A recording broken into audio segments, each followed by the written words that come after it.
जब जीव को मनुष्य शरीर में जन्म लेना होता है तो प्रकृति में वर्षा के साथ आता है, प्रकृति में वर्षा के साथ आया, और फसल में मूली, गाजर, गेहूं, अन्न, इनमें वो जीव प्रवेश करता है और उसे माता पिता दोनों पाते हैं। तो सप्तम धातु वीर के रूप में परिणित होता है जीव। वो वीर कण के रूप में माता के उदर में जब प्रवेश करता है तो एक रात्रि में मां का और पिता का, दोनों का वो जो वीर मिलता है, उस रज और वीर के मिलने से एक कलल सा बनता है। 5 रात्रि व्यतीत होने के बाद एक बुदबुदा सा बनता है। 10 रात्रि व्यतीत होने के बाद एक बेर की सी आकृति होती है। फिर उसके बाद उसमें धीरे धीरे मांसपेशियां बढ़ने लगती हैं। 1 महीने में उसके सिर निकल आता है, 2 महीने में हाथ पांव अंगों का विभाग होता है, तीसरे महीने में नख, रोम, अस्थि, चर्म, स्त्री पुरुष के चिन्ह प्रकट हो जाते हैं, 4 महीने में मांसादि 7 धातुएं प्रकट हो जाती है, 5वें महीने में चेतना जागृत हो जाती है। जैसे अपने चेतना, ऐसे 5वें महीने में गर्भस्थ शिशु की चेतना जागृत हो गई। जीव है पर चेतना 5 महीने बाद मां के गर्भ में जागृत। अब उसे भूख लगती है, प्यास लगती है, वहां की तापमयी जलन, पीड़ा, छोटे छोटे कीड़ों के द्वारा काटना। 6ठे मास में झिल्ली से लपटा हुआ मां की दाहिनी कोख में कीड़े की तरह तड़पता है। उस समय माता को कड़वे और खट्टे पानी की लालसा होती है, जिससे उसके अंगों में जाकर भयंकर जलन होती है। यह है भोग। वो कृमि कीड़े की तरह तड़पता है। मलमूत्र के गड्ढे में बीच में झिल्ली में बंधा हुआ वो जीवात्मा सुकुमार तो होता है, वहां के कीड़े उसे नोचते छोटे छोटे, वो तड़पता है। माता प्रसन्न होती कि जब बच्चा हिलता है, बोले है उसकी दुर्गति हो रही, वहां भयंकर कष्ट पा रहा है। ऐसा क्लेश होता है कि क्षण क्षण में बेहोश होता रहता है। माता के खाए हुए कड़वे, तीखे, गरम, नमकीन, रूखे, खट्टे, यही पदार्थ पाने की इच्छा होती है माता, क्योंकि उसको भोग भोगना है। उसके कोमल शरीर में भयानक पीड़ा होती है जब माता ऐसे पदार्थ खाती है। गर्भाशय की झिल्ली में लिपटा हुआ, आंतों और मलमूत्र से घिरा हुआ सिर, पेट की और पीठ और गर्दन एक कुंडलाकार, ऐसे कंकण जैसा, ऐसी आकृति गर्भस्थ शिशु की होती है। पिंजड़े में बंद पक्षी के समान पराधीन, ना तो वो हिलडुल सकता है ना बोल सकता है, बड़ा असमर्थ दुख को भोग रहा है, चेतना पूरी है। इसी समय भगवान द्रवित होकर उसे ज्ञान देते हैं, गर्भस्थ शिशु को, सबको। जे उसे ज्ञान होता है तो सैकड़ों जन्म के कुकर्मों से याद आते हैं, सैकड़ों जन्म के। ओहो, ये मेरे कर्म का ही फल है, मैंने ऐसे कर्म किए इसलिए दुख भोग रहा हूं। बेचैन हो जाता है, कैसे निपट पाऊंगा, सैकड़ों जन्म के कर्म जमा है। अब महान अशांति उसके हृदय में, उस शरीर में भयंकर पीड़ा। कुंडलाकार शरीर है, हिल भी नहीं सकता है, बस कीड़े काटते, बड़ी तड़पन, बड़ी जलन, भूख प्यास की जलन। अब एक और भयानक जलन हुई, उसे स्मरण हो जाता है कई जन्मों के, सैकड़ों जन्मों के पाप कर्मों का। 7वां महीना आरंभ हुआ कि ज्ञान का उन्मेष हो गया। अब प्रसूति वायु उसे चला रही है, तड़पता है वो।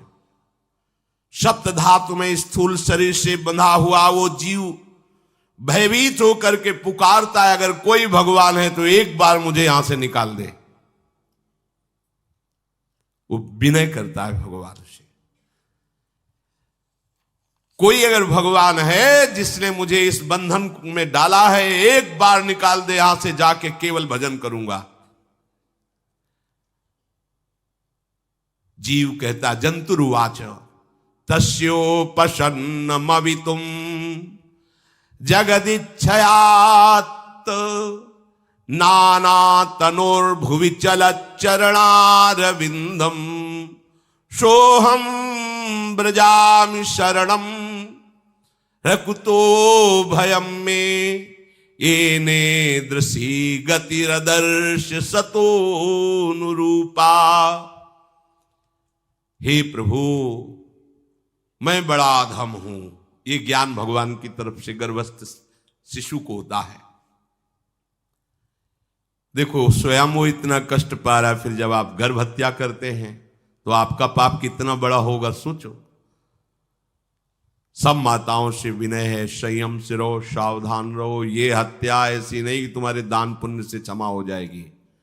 ये जो भ्रूण हत्या है, गर्भ हत्या है, बहुत बड़ा पाप है। आप लोग अज्ञान के कारण इसको ध्यान नहीं देते, इसे खिलवाड़ समझते हो। कितना ज्ञान है। बेटी ही मां है, बेटी ही बहन है, बेटी ही पत्नी बनती है, बेटी ही किसी के जीवन को धारण करने वाली बनती है। और आपने गर्भ में देख लिया बेटी है, तुम स्वयं मां होकर उसका साथ दे रहे हो, उसका नष्ट करने के लिए। हमारी तो बात ही समझ में नहीं आती, क्या बुद्धि भ्रष्ट हो गई। अगर पुरुष का इतना महत्व है तो बेटियां ना हो तो तुम्हारी कौन सी गति होगी, सोचो जरा। जीना मुश्किल हो जाएगा तुम्हारा। तुम पुरुष किस काम के रह जाओगे। तुम्हारा अर्धांग काट दिया जाए तो तुम कैसे होगे। ये स्त्री स्वरूप अर्धांग है। जिस घर में मां बहन नहीं है, स्त्री स्वरूप नहीं, श्मशान जैसा वो होता है। ध्यान दीजिए, ये बहुत बड़ी गलती है जो अपनी बेटियों की हत्या करते हैं। और ये वो पाप है जो अक्षम्य अपराध है। स्त्री हत्या करना शास्त्रों में बहुत बड़ा पाप कहा गया है। फिर वो तो बच्चा है, बिल्कुल नहीं। जिनसे हो गया है, श्रीमद् भागवत का सप्ताह मूल संस्कृत से सुनो और भगवान से प्रायश्चित प्रार्थना करो कि हे नाथ, भूल से गलती हो गई, दूसरा कोई उपाय नहीं। ध्यान से समझ लीजिए, तुम्हारे भ्रूण हत्या, गर्भ हत्या के पाप को नष्ट करने में एकमात्र श्रीमद् भागवत समर्थ है, दूसरा कोई नहीं। कोई दान पुण्य तीर्थ स्नान तुम्हें क्षमा नहीं कर पाएगा। यह ऐसा महापाप है। अगर हृदय में जलन करके और मूल संस्कृत के द्वारा पूरी 7 दिन में भागवत श्रवण की जाए नियम से, तो भागवत समर्थ है, इस हत्या के पाप से भी आपको मुक्त कर देगी। जिनके ऐसे हत्या हो गई हो करवा लो, नहीं तो बुद्धि आगे भ्रष्ट करके तुम्हें हरि गुरु से विमुख कर देगा। ये पाप ऐसा नहीं कि तुम्हें 2-4 माला घुमाने से क्षमा हो जाएगा। ये महत अपराध है। सबकी समझ में नहीं आता, समझ जाओ, नहीं तो आप जहां भी हो वहीं से भ्रष्ट कर देगा। ये अपराध नष्ट नहीं होगा, श्रीमद् भागवत की कृपा से नष्ट हो जाएगा। यह हमें बहुत विश्वास है। श्रीमद् भागवत सप्ताह की यह है ही महामहिम। प्रेत योनि को प्राप्त धुंधकारी को सीधे भगवत पार्षद स्वरूप देकर परम पद में आरूढ़ कर दिया। केवल 7 दिन की मूल संस्कृत एक भी श्लोक नहीं छूटना चाहिए। अगर सप्ताहिकी का पारायण हो तो इस भ्रूण हत्या, गर्भ हत्या से भी निवृत्ति मिल जाए। अब वो जीव भगवान को पुकारता है, मैं बड़ा नीच अधम हूं। आहा, भगवान आपने जो मुझे गति दिखाई है तो मेरे कर्म के अनुसार ही है, आपका इसमें कोई दोष नहीं। हम लोग जब कष्ट भोगते तो भगवान से कहते हैं हमने तुम्हारा क्या बिगाड़ा। भगवान ने नहीं बिगाड़ा, तू खुद देख क्या बिगाड़ लिया अपना। करो पापाचरण। अब देखो, हमने तो जीवन में कोई पाप नहीं किया और कितने गर्भ हत्या की है, कितनी खिलवाड़ समझे हो। ये बिल्कुल भयावह चीज है। आप लोगों को नहीं, हम बार बार इसीलिए कह रहे कि भयावह वस्तु है, तुम्हें बहुत ऊंचाई से घसीट के भ्रष्ट कर देगी। बहुत होश में हो, भूल के कभी ऐसा न करना जहां तक हमारी आवाज पहुंचे, जहां तक सुनाई दे। गर्भ हत्या मत करना, संयम से रहो। इस तरह का व्यवहार मत करो कि तुम्हारा मनुष्य जन्म ही व्यर्थ चला जाए। इसमें तीनों को बराबर दंड मिलेगा। गर्भ हत्या कराने वाला, गर्भ हत्या की प्रेरणा देने वाला और गर्भ हत्या में सहयोग देने वाला, जो औषधि डॉक्टर या जो भी, तीनों को दुर्गति होगी। माता, पिता, प्रेरक और कर्ता। ऐसा नहीं कि आप डॉक्टर हो तो आपको गर्भ हत्या करने का अधिकार नहीं। आप डॉक्टर हो दूसरे के शरीर को स्वस्थ करके निरोग करने के लिए, हत्या करने के लिए नहीं। कोई भी हमारा संविधान ऐसा आदेश नहीं करता कि आप गर्भ हत्या कर दो, ना भागवतिक और ना भारतीय संविधान। ऐसा संविधान आदेश नहीं करता। अब वो जीव कह रहा है कि प्रभु मेरे योग्य ही है आपने जो मुझे दंड दिया है। मैंने सुना है कि आपकी शरण में जो आता है आप उसकी रक्षा कर लेते हैं। आपकी जो शरण में हो जाता है वो इस भूमि पर, भारत भूमि पर, विश्व पर निर्भय विचरण करता है, कोई उसे भय नहीं प्रदान कर सकता। प्रभु मैं इस माता के उदर में माया का रहस्य न जानने के कारण ऐसे कर्म किए कि मैं आ गया हूं, बहुत दुख पा रहा हूं। हे निर्विकार अखंड बोध स्वरूप परमात्मा, मैं बार बार नमस्कार करता हूं। प्रभु मेरे ऊपर कृपा कर दो, एक बार इस गर्भ से निकाल दो, मैं यहां से बाहर जाकर आपका निरंतर भजन करूंगा। ये वादा करके आए हम प्रभु से सब। प्रभु ने करुणा करके हमें चांस दिया है मनुष्य शरीर। प्रभु मैं बहुत जन्मों से इस समय स्मृति आ रही, देख रहा हूं कर्मों में भटकता रहा आपसे विमुख होकर के। ये जो मुझे अभी ज्ञान हो रहा है केवल आपकी कृपा से तत्कालिक है, तत्कालिक। एक तत्कालिक वैराग्य होता है, जैसे कथा सुनियो मन में आया कि अब तो भजन ही करना है, ये तत्कालिक है, स्थायी नहीं है। इसे स्थायी बनाओ। प्रभु आप अंतर्यामी हो, आप सब कुछ जान रहे हो। तीनों तापों की शांति के लिए भक्तजन आपका भजन करते हैं।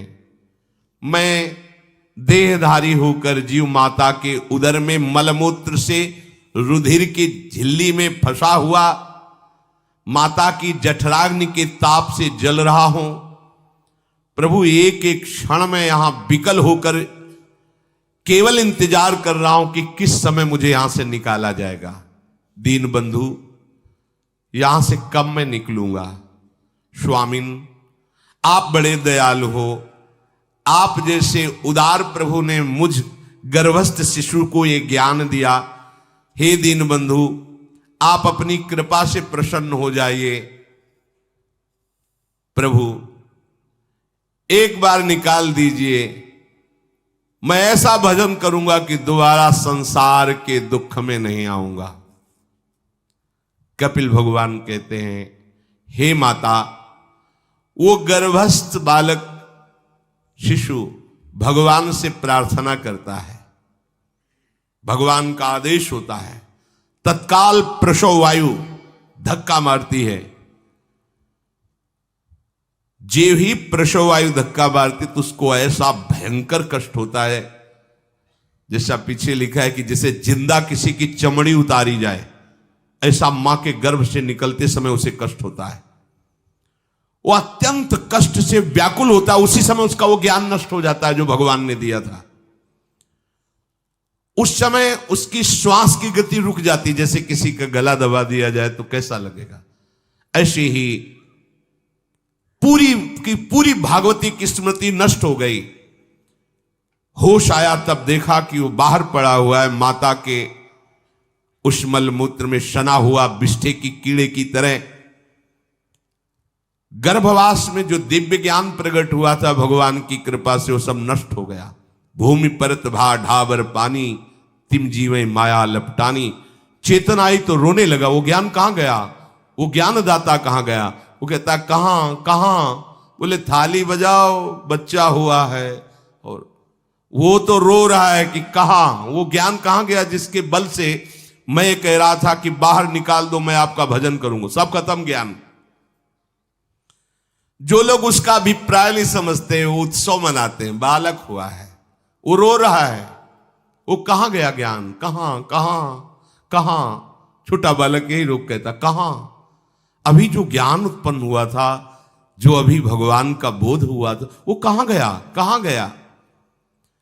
घर परिवार के लोग उसका पालन पोषण करते रहते हैं, उसमें कोई निषेध करने की शक्ति नहीं हो रही। मच्छर काट रहा है, दुख हो रहा है, हटा नहीं सकता बालक। उस जीव को शिशु अवस्था में जब कपड़ों पे लिपेट कर ऐसे लिटाया जाता है तो इतना कोमल त्वचा होती कि कपड़े भी उसको, जैसे खुजलाहट है, पीड़ा है या जलन है, बिल्कुल कोमल त्वचा होती, कुछ नहीं कर सकता हो, बस रो सकता है। ना खुजलाने की, ना करवट बदलने की, ना उठने की कोई सामर्थ्य नहीं। बड़ा कष्ट पाता है बाल्यावस्था में, क्योंकि त्वचा बड़ी कोमल होती, दास मच्छर आदि जीव उसको काटते हैं। गर्भावस्था का कोई ज्ञान नहीं रहा, सिर्फ रोना ही रोना रह रहा। इस प्रकार उसकी बाल्यावस्था कटी, कौमार अवस्था आई, पौगंड अवस्था, इनमें वो खिलवाड़ में फंस गया। जैसे जैसे बड़ा होता जाता, चेतना, गुनगुना, ये कार, ये प्लास्टिक के ऐसे, उनमें मगन है।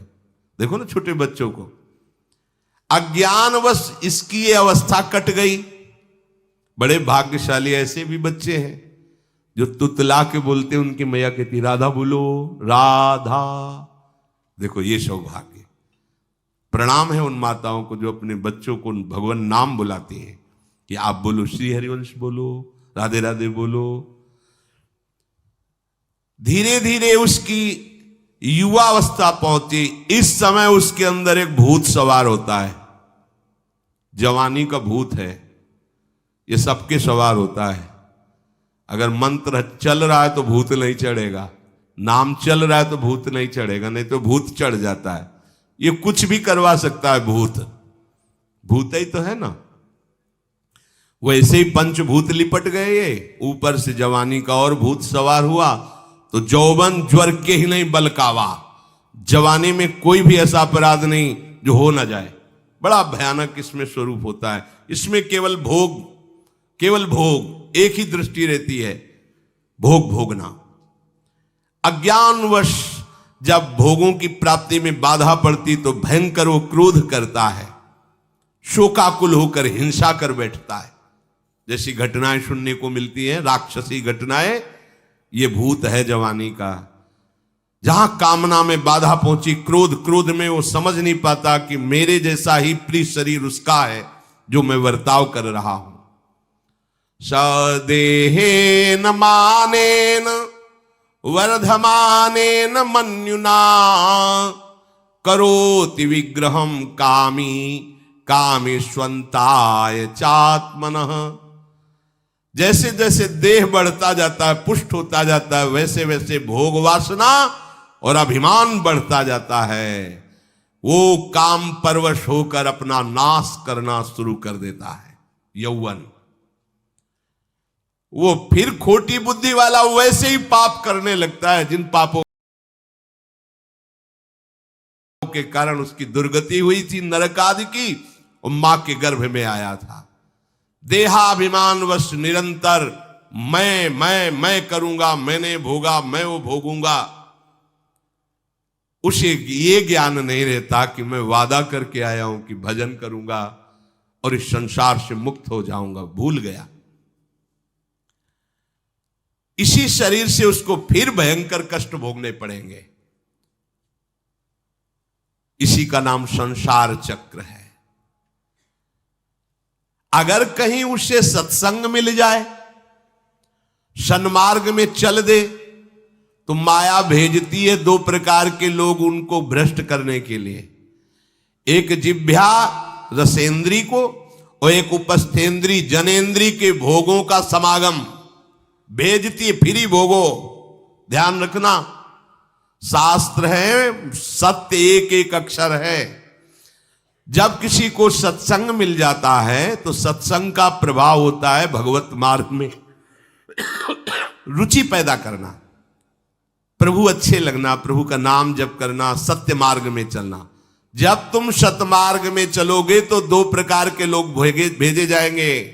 बढ़िया हलवा, बढ़िया खीर, रबड़ी, लो प्रभु, पाओ, आरोगो, रसेंद्री और फिर जनेंद्री।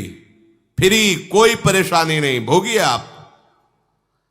फिर वो ऐसे विषयी पुरुषों का संग करके वैसे ही पहले की तरह फिर पाप करने लगता है। बहुत होश में, बहुत होश में। इनको ऐसे लोगों का संग कराया जाता है जिससे सत्य, शौच, पवित्रता, दया, संयम, लज्जा, क्षमा, यश, मन इंद्री का संयम, ये सब सद्गुण नष्ट हो जाएं, ऐसे लोगों का संग कराया जाता है। ऐसे लोग बहुत हैं, वो आपको पैसा खर्चा करके वो आपको भोग दिलाएंगे, भोगो भैया, आप इनके लिए नहीं भगवत मार्ग में आए हो, आप प्रभु की प्राप्ति के लिए आए हो। बच्चों सावधान हो। ये देखो शास्त्र कह रहा है रसेंद्री और जनेंद्री दो की सुविधा देने वाले लोग मिल जाएंगे। अत्यंत सोचनीय, मूढ़, देहात्मदर्शी ऐसे असत पुरुषों का संग करके भ्रष्ट हो जाता है। अच्छा, वो आग लगा दिए, वो चल दिए, फिर नहीं देंगे।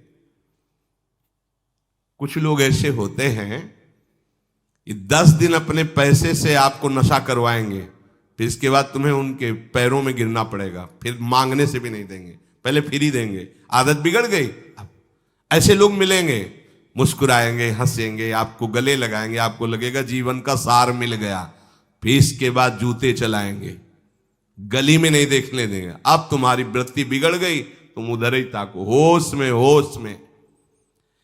इस जीव को किसी और के संग से ऐसा बंधन, ऐसा मोह नहीं होता जैसा कामिनियों के संग से होता है। भगवान कपिल देव जी कह रहे हैं, न तथास्य भवेन्मोहो बंधश्चान्य प्रसंगतः योषित संज्ञाद यथा पुरुषो यथा तत्संग संगता।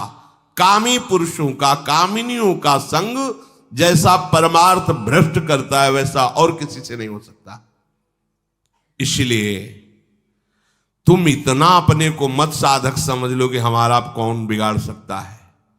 उदाहरण में दे रहे हैं, प्रजापति स्वाम दुहितरम दृष्ट्वा तद्रूप धर्षितः रोहित भूताम शोनवधा वदृक्ष रूपी हतत्रपहा। स्वयं प्रजापति भगवान ब्रह्मा जी ने अपनी पुत्री को जब देखा, प्रसंग आता है, सरस्वती जी, बहुत सुंदर सरस्वती जी है, तो अपने को संभाल न सके। उनके रूप, लावण्य और यौवन के स्वरूप को देखकर भगवान ब्रह्मा जी आकर्षित हो गए। इसलिए दूसरों की तो बात ही क्या है, हम सब ब्रह्मा के ही बनाए हुए हैं, वो आकर्षित हो गए। इसलिए बलम में पश्चिमाया स्त्री मैया जैनो दिशाम या करोति पदाक्रांतान भूर्विजंभेण केवलम। हे माता, मेरी माया का बल देखो, जो अपने पैरों से विश्व को कुचल सकते हैं, ऐसे दिग्विजयों को अपने पैरों के नीचे कुचल दे, वो मेरी माया है। देखो, बलम में पश्चिमाया स्त्री मैया जैनो दिशाम, जो 10 दिशाओं पर विजय प्राप्त कर सकते, उनको भी घुटने टिकवा दे, ये मेरी माया है। संगम न कुर्यात् प्रमदा सुजातु योगस्य पारम परमारुरुक्षु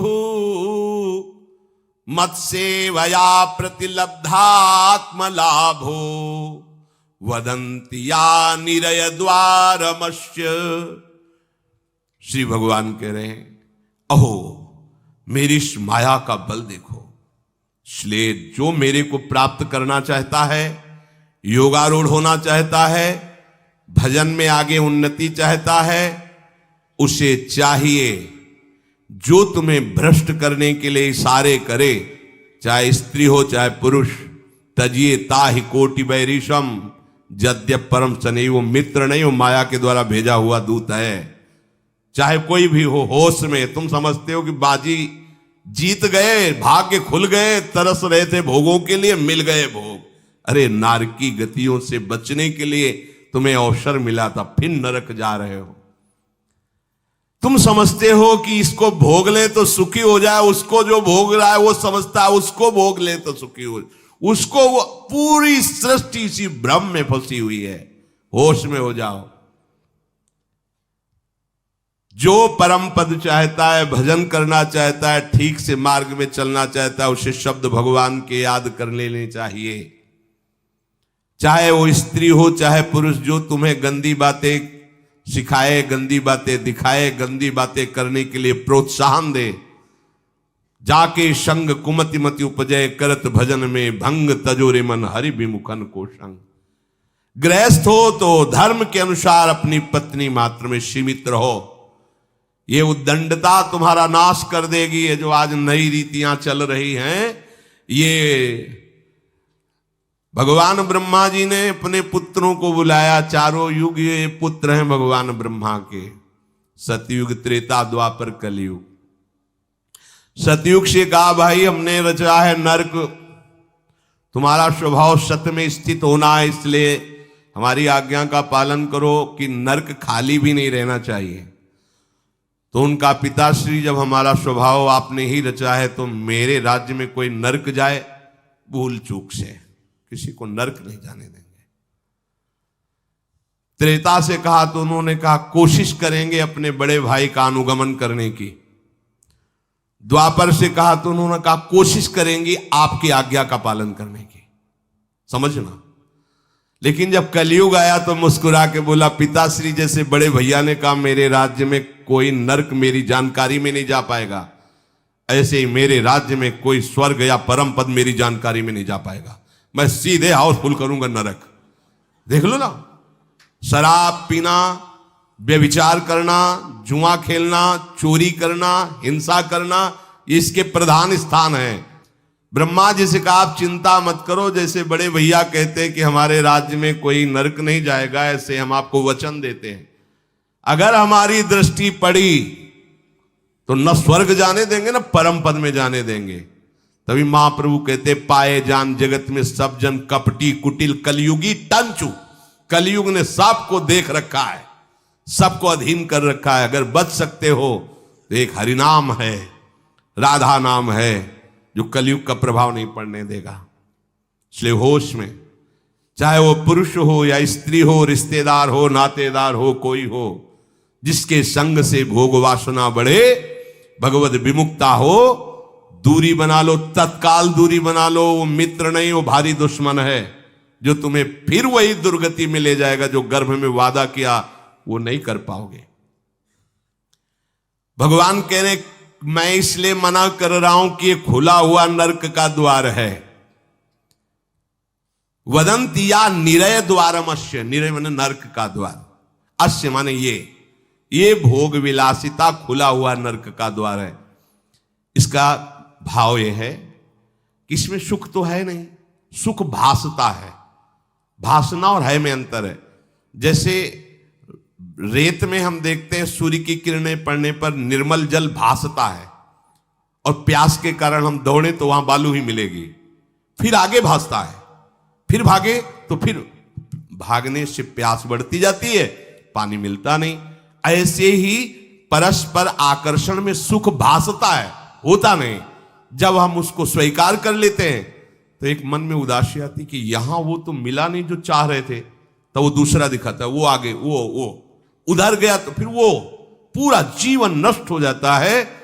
और मिला नहीं क्योंकि है नहीं, भासता है, सुख भासता है नहीं। प्रभु में सुख भासता नहीं, प्रभु में सुख है, भासता नहीं है। इसलिए जो भासता में लगे वो प्रभु में नहीं लग पाते, क्योंकि यहां भासता नहीं है, वहां भास रहा है, और है नहीं। यहां है, भास नहीं रहा है तो है का परिचय नहीं है, इसलिए वो यहां लग। और जो लग गया तो नाच नाच के मीरा जी कहती पायो जी पायो मैंने राम रतन धन पायो। पति है। प्रथम रात्रि में मीरा जी ने राणा साहब से कहा कि आप हमारी बात शायद समझ सकते हो, आप हमें स्पर्श मत करना।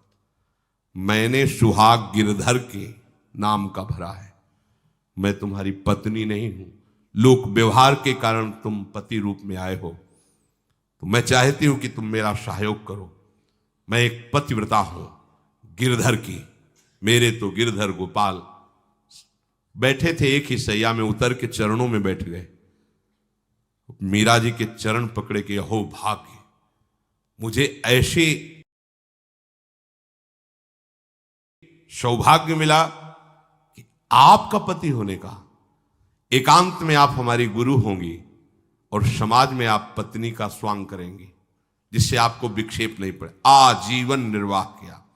एकांत में गुरुवत मीरा जी के प्रति व्यवहार करते राणा साहब, और व्यवहार में मीरा जी पत्नी जैसा व्यवहार में बाहर, और अंतर में ऐसी सदगति हुई राणा की जो बड़े बड़े योगियों को दुर्लभ है।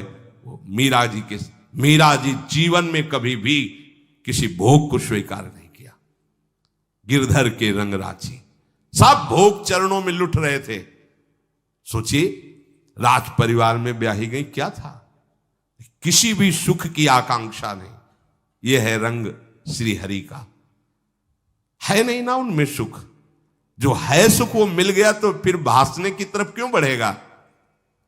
इसलिए ये जो मेरी माया है, ये मित्र बनकर पहले सेवा के बहाने से धीरे धीरे पास आती है। आती है का शब्द माया के लिए है। वो किसी भी रूप में होगी। माया का कोई रूप नहीं आज तक वर्णन किया गया। कोई भी रूप हो, वस्तु, व्यक्ति, स्थान, घटना, कुछ भी।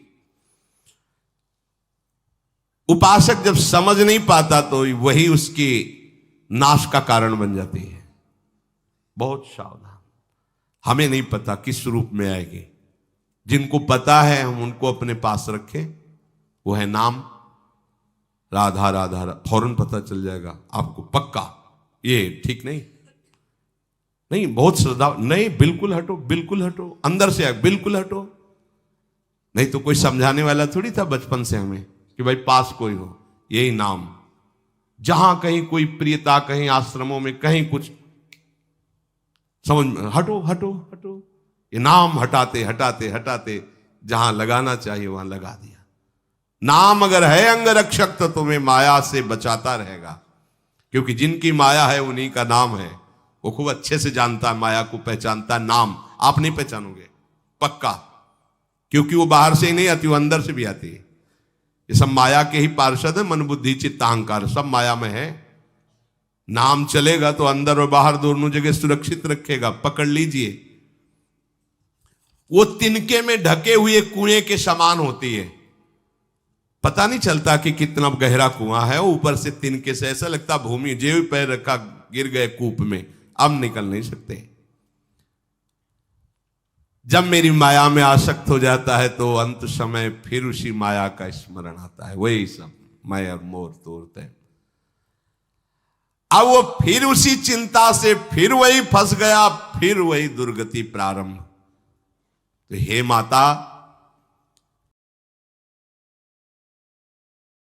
जो हरि से विमुख हैं उनका ये चक्र चलता रहता है। पुनरपि जननम पुनरपि मरणम पुनरपि जननी जठरे शयनम।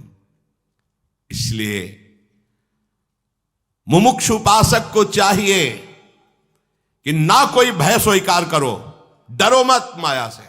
देखो भगवान के वचन, ना किसी के सामने दीन हो। भक्ति की दैन्यता अलग है, विषयों की दीनता नहीं। ये साधु में कभी नहीं हमने देखा, किसी भी साधु में ये नहीं। साधु है ये नहीं होगा जब मर जाए पक्का, और साधुता नहीं है तो फिर इतना ही है, फिर और रही क्या गया है। फिर साधुता में ये तो नहीं होता पक्का। हम कहते हैं बहुत हजारों संतों से मिले, ये नहीं होता। अरे रिद्धियां सिद्धियां मारी घूमती पीछे, वो हाथ फैलाएंगे। हाँ, आचार्य आदेश के कारण रोटी मांगते हुए बड़े बड़े सिद्धों को देखा गया है। टुकड़े रोटी के मांगने, आचार्यों का आदेश है। भिक्षा औषधम अन्नम, भिक्षा रूपी अन्न रूपी औषधि से उदर पोषण करे, ऐसा आचार्य। चाहे वो भगवान शंकराचार्य हो, चाहे आप प्रेम के उपासक हो। भूख लगेगो मांग खाऊंगो, गिनो न सांझ सवेरो, ब्रजवाक्षन के जूठ टूक और घर घर छाछ महेरो, ऐसो कब करी हो। बस साधु 30 मिनट के लिए केवल भिक्षुक बनता है और 23.5 घंटा के लिए बादशाह रहता है। मिले तो ना मिले तो बस भिक्षा बादशाह। जाय न चाहे कबों कछ तुम सन सहज सने, बसो निरंतर तासुर सुराउर निजगे। साक्षात भगवान हृदय में खेलते रहते हैं। दीनता नहीं होनी चाहिए। ये भागवतिक दैन्यता अलग है। ये दरिद्रता रूपी दीनता नहीं होनी चाहिए कि ठंडी लग रही कपड़ा दे दो, देखो हमें तीर्थ यात्रा करनी पैसा दे दो, हमें यज्ञ कर, कौन सी यज्ञ करनी तुम्हें, कौन सी यज्ञ, श्वासों को बोलो राधा राधा राधा, एक एक श्वास की आहुति, इससे बड़ी कोई यज्ञ होगी, पूरा जीवन समर्पित, इससे बड़ा कोई तीर्थ होगा। अरे जहां चरण रख दे वहां तीर्थ प्रकट हो जाए, ऐसी भक्ति की महिमा होती। तीर्थ ही कुर्वन्ति तीर्थानि, ये दीनता नहीं होती साधुओं में, पाखंड में होती, दीनता साधुता में नहीं होती। इस विषय की ये दे दो बाबूजी, अरे धिक्कार है, धिक्कार है। कहा वह मोर दासा करे तुच्छ नरन के आशा, तो कहो कहां रहा विश्वासा। जिसने बिना किसी सहयोग के एक सेकंड में अनंत ब्रह्मांडों को रच दिया, वो हमारे स्वामी है। इसके बाद तुम ऐसे मांगते घूमो, कहां दासता रही। भय, जिसके भय से मृत्यु भी भयभीत होकर काम कर रही, जिसके भय से सूर्य चंद्र प्रकाशित हो रहे, जिसके भय से पृथ्वी जल में नहीं डूब रही, वो हमारा स्वामी है। फिर हमें भय किससे। मोह, चराचर जगत मेरे प्रभु का अंश, बस इस बात से प्रीति है, कोई शारीरिक संबंध से नहीं, माता पिता भाई बंधु नहीं, हमारा संबंध नाते नेह राम के मनियत सुरत सुदेव, जहां लो जितने भी संबंध है केवल आराध्य देव के संबंध से, बस निसंग भाव से वो फिर भगवत प्राप्त हो जाता है। ये सावधानी रखनी, निसंग भाव, कोई मित्र नहीं, कोई शत्रु नहीं। इस माया में संसार से मुक्त होने का यही उपाय है। भय नहीं, दीनता नहीं, मोह नहीं, किसी का संग नहीं, अपने श्यामा श्याम श्यामा श्याम श्यामा श्याम, उनके नाम की, उनके आश्रित, वो आगे से आगे ऐसा दुलार करते हैं, आपको सोचना ही नहीं पड़ेगा। जैसे माँ को पता है बाल भोग कब कराना है बच्चे को, कौन सी पोशाक धारण करानी है, कहाँ उसको खेलने ले जाना है, ऐसे ही हमारे प्रियालाल को पता है ये दास है, इसको कब क्या, सच्ची मानिए आगे से आगे व्यवस्था उनकी। आश्चर्य में हो जाओगे आप जब अपना अहंकार उनको समर्पित कर दोगे।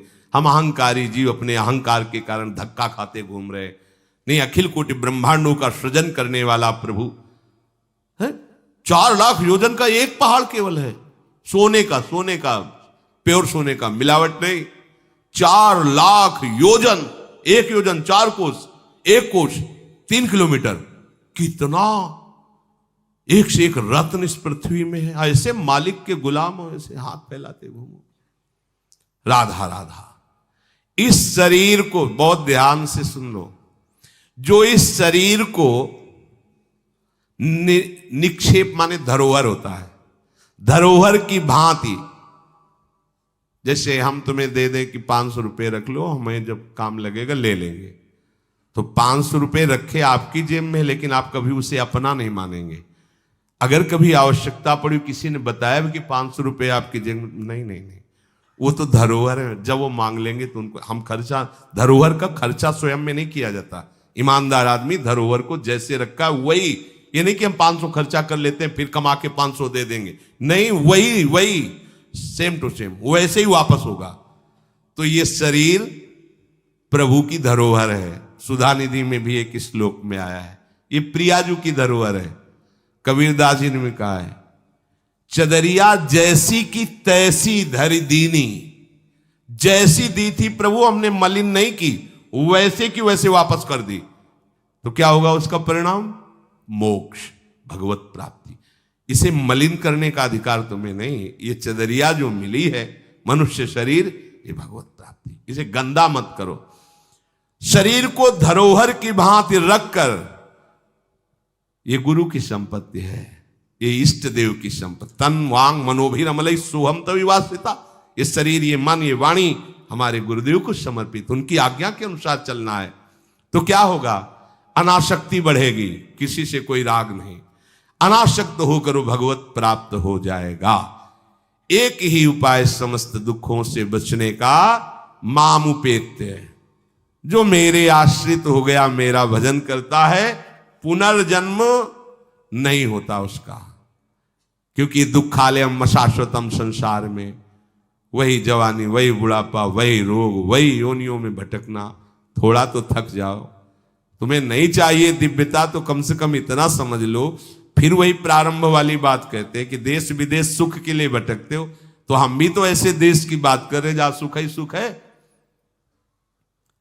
जहां काल की भी चाल नहीं है, वो है निकुंज देश।